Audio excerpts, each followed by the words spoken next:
இந்த வீடியோல நம்ம என்ன பார்க்க போறோம் அப்படின்னா, நீங்க எல்லாருமே பாத்தீங்கன்னா ரேஷன் ஷாப்க்கு இன்டர்வியூஸ் அட்டெண்ட் பண்ணிட்டு இருக்கீங்க இல்லையா?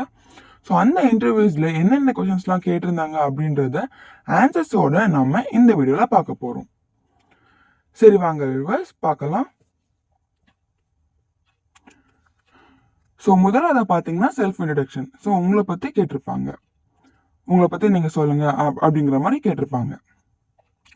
அடுத்ததா தமிழ்நாட்டில் எத்தனை ரேஷன் கடைகள் உள்ளன? ஸோ அதுக்கான பதில் 34,793 ரேஷன் கடைகள் இருக்கு. அடுத்தது உங்கள் நியாய விலை கடை பெயர் என்ன? ஸோ உங்க ஊர்ல எதுவுமே உங்க நியாய விலை கடை பெயர் என்ன அப்படிங்கிற மாதிரி கேட்டிருக்காங்க. அடுத்ததா நியாய விலை கடையில் உள்ள பொருட்கள் என்னென்ன? ஸோ இதுக்கான பதில் பார்த்தீங்கன்னா அரிசி, சர்க்கரை, மண்ணெண்ணெய், கோதுமை, துவரம் பருப்பு, உளுத்தம் பருப்பு, பாமாயில், உப்பு. ஸோ இது போல பொருட்கள் நியாய விலை கடைகளில் உள்ளன. அடுத்தது ரேஷன் கடை எந்த துறை சார்ந்தது?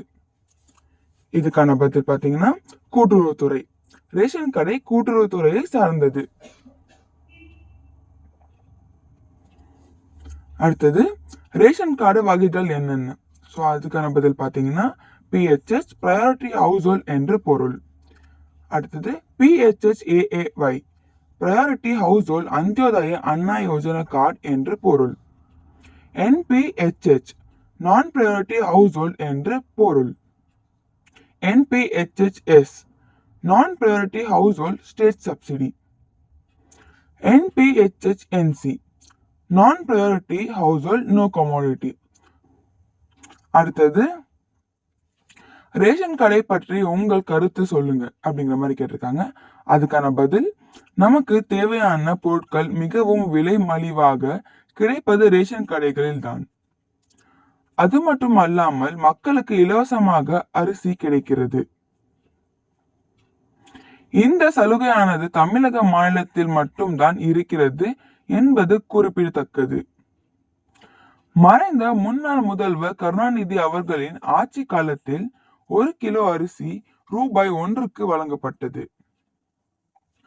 அதன் பிறகு அம்மா அவர்களின் ஆட்சி வந்தபோது தமிழகத்தில் உள்ள குடும்ப அட்டைதாரர்களுக்கு இலவசமாக அரிசி கொடுக்கப்பட்டது. இது மட்டும் அல்லாமல் பண்டிகை காலத்தில் ஏழை எளிய மக்களுக்கு நியாய விலை கடையில் பரிசு பொருட்களும் வழங்கப்படுகிறது. அடுத்த கேள்வி, ரேஷன் கடை திட்டம் யார் கொண்டு வந்தது?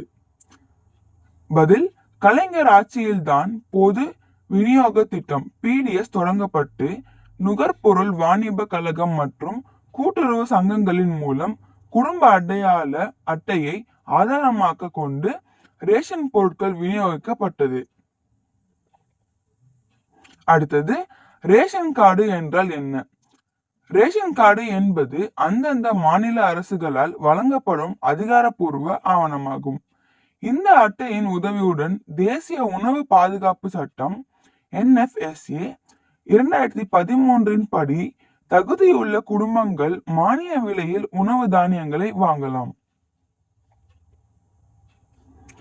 அடுத்தது NFSA என்றால் என்ன?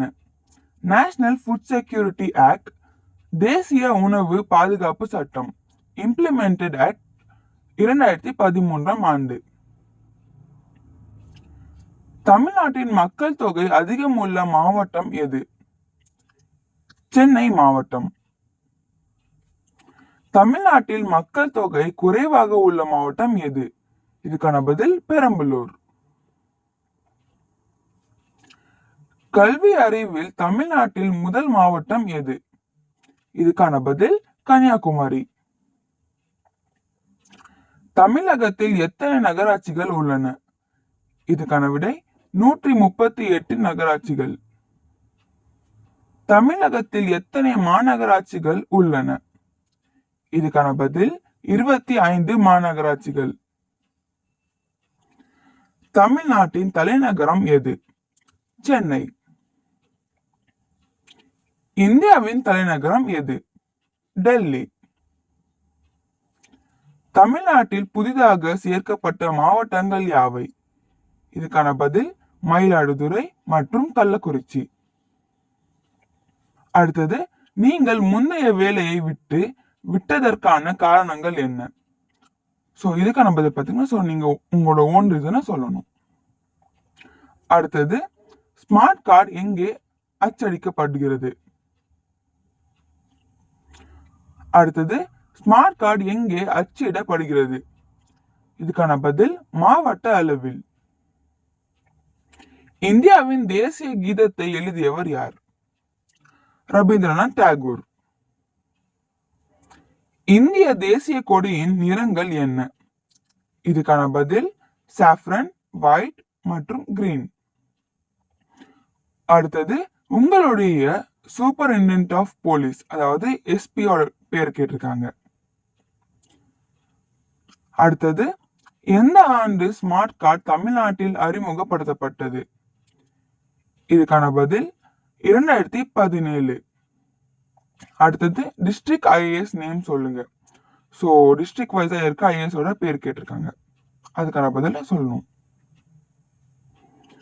உங்கள் மாவட்டம் சிறப்பை பற்றி சொல்லுங்கள். உங்கள் ஊர் சிறப்பை தெரிந்து கொண்டு போக வேண்டும். சோ உங்களோட ஊர் சிறப்பை நீங்க தெரிந்து கொண்டு போக வேண்டும். அதுக்கேற்ற மாதிரி நீங்க அங்க பதில் சொல்லணும்.